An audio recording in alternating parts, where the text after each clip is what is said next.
de você. Tô te dando um caminho, fecha, aprende a viver. Olha aí, olha. Salve, salve, galera. Boa noite, boa madrugada. Mais uma vez estou aqui contando mais uma história. Aqui quem tá falando é Léo Zé das Almas, tá, gente? Então vamos lá. Eu prometi pra vocês que eu ia contar a história do meu pai. Então, ou seja, só que antes de começar do meu pai, eu vi que no outro vídeo que eu fiz, eu não concluí a parte da minha mãe.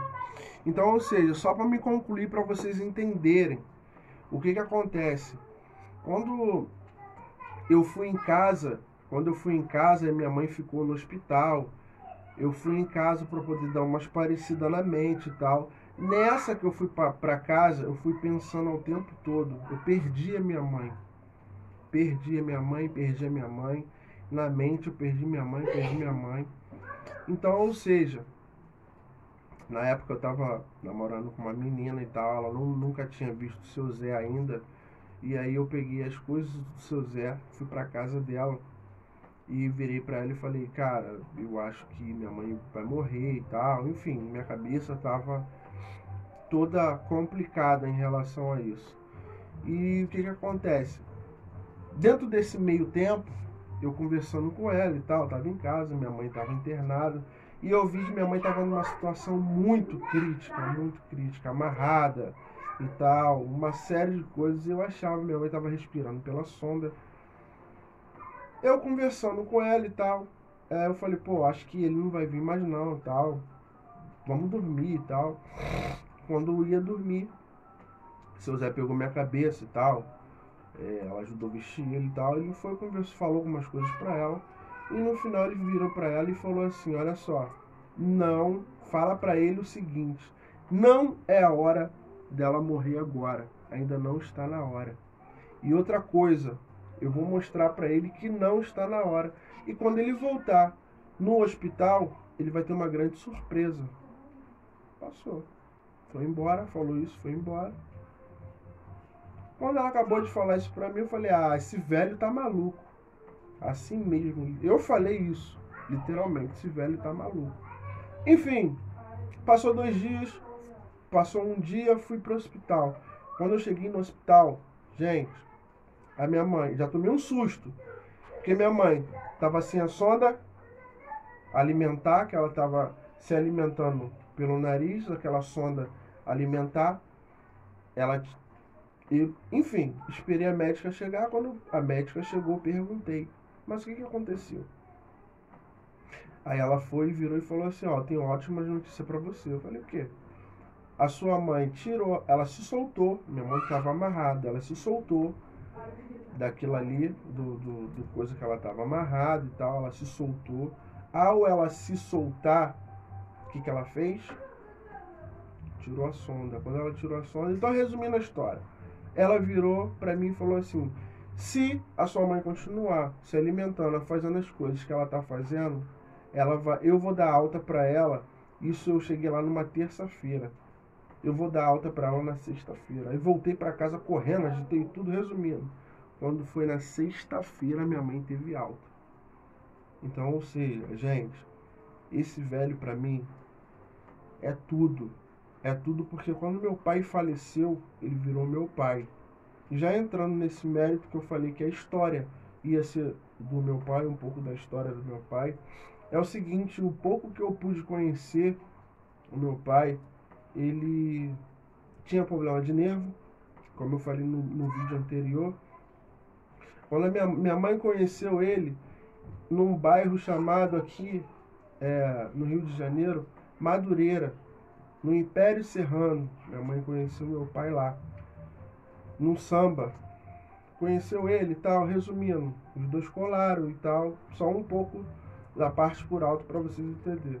E meu pai começou a ter crise quando ele estava com a minha mãe.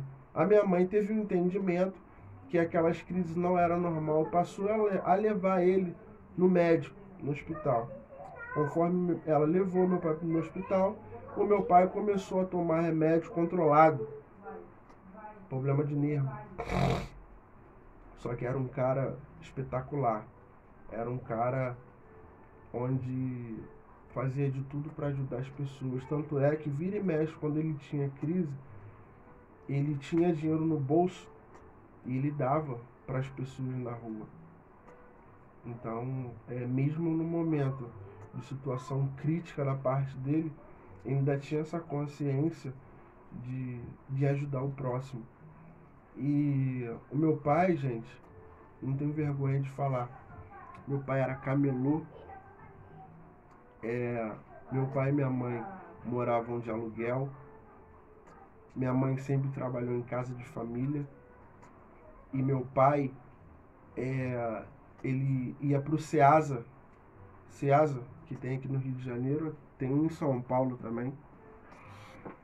Ele ia para o Ceasa, ele tinha uma bolsa, essas bolsas que a gente compra agora de mercado para trazer compra, ele tinha umas 2 bolsas daquela.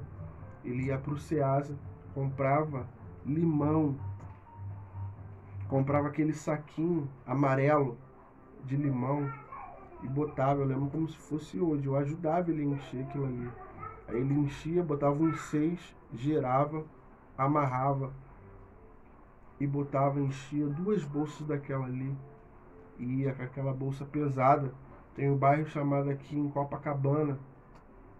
Para quem é do Rio de Janeiro sabe que de São João para ir para Copacabana é complicado. Então saía de manhã, ia para o Ceasa, enchia tudo, entrava no trem ou no metrô e ia, chegava até lá, rodava com aquelas bolsas de bar em bar para poder vender os limões dele.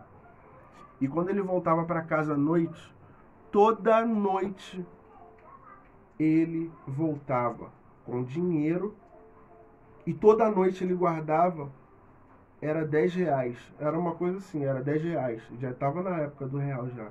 Ele guardava R$10 para poder juntar, para poder pagar o aluguel. Então, ou seja, por isso que eu discordo de pessoas que roubam.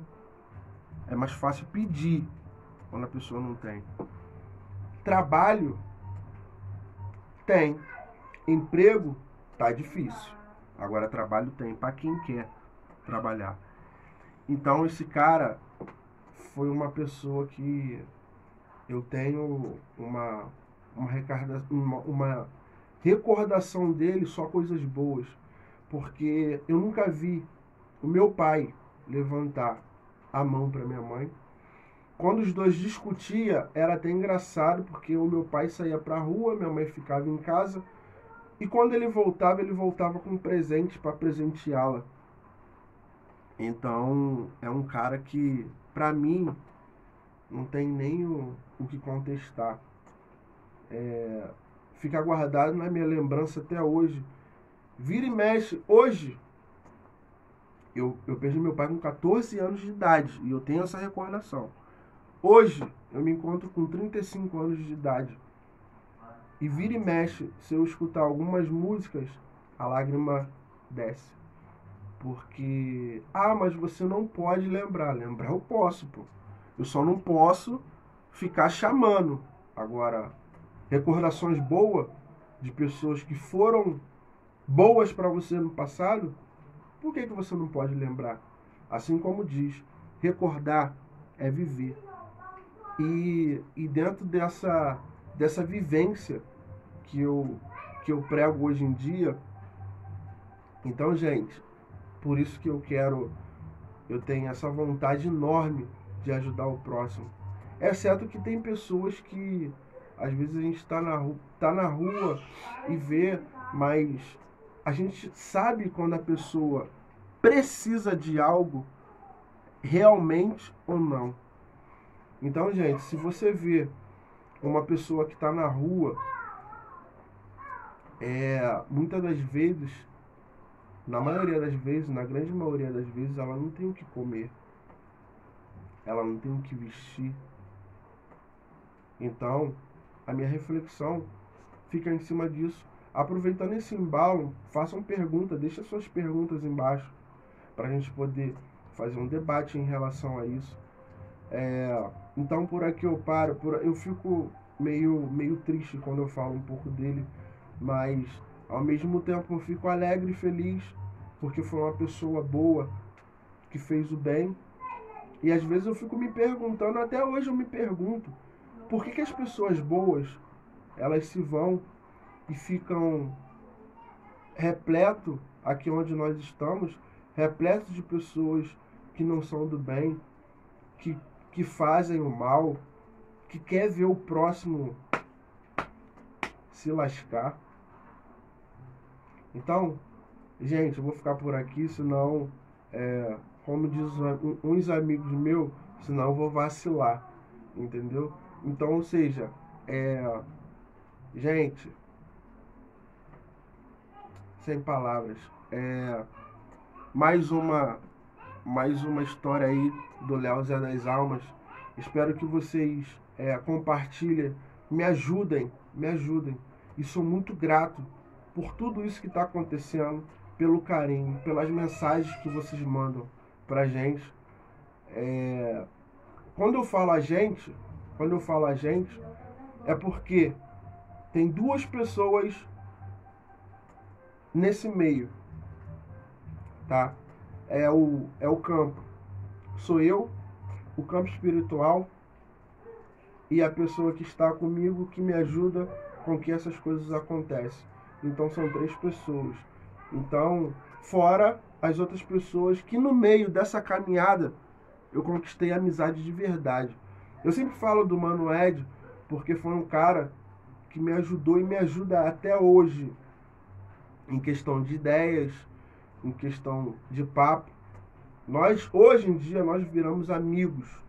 E daí então, conheci outras pessoas, que é o Emerson. Outro cara também que, vou te falar, gente, é um cara que tem um coração muito bom. Outro também, que tem um coração muito bacana, que é o Marcos. Se eu for parar para poder falar, no meio dessa caminhada, as pessoas que eu consegui, que estão do nosso lado, para poder somar, eu vou ficar aqui até ir falando. Muito grato a todos vocês. Emerson, Mano Ed, Helder, Marcos, enfim, uma série de amigos que eu fui, Pai Jefferson, uma série de amigos, Mãe Janaína, enfim, Mãe Jaqueline, uma série de amigos que nós fizemos nessa caminhada. Fico muito grato a todos vocês que são meus amigos, foram as pessoas que compartilham isso as nossas redes sociais, que eu costumo dizer que são todos irmãos. Nós somos todos irmãos de axé, tá? Queria eu um dia conhecer todos vocês que compartilham dentro desse caminho da internet, compartilha o nosso trabalho, a nossa pegada, a nossa caminhada de querer ajudar o próximo e percorrer todos os estados. Gente, por aqui eu paro. No momento, por aqui eu fico. Até a próxima história, tá? Outra coisa, eu vou deixar mais um recado para vocês. Gente, sigam a gente, tá? Compartilha, deixa seu like, compartilha, comente. Isso vai ajudar bastante a gente. Instagram, Leo.Zé das Almas. Roda da Malandragem, também é outro Instagram. Também ajuda a gente a nessa pegada, nessa caminhada. Gente, por aqui eu paro, por aqui eu fico. Salve, salve, salve as almas.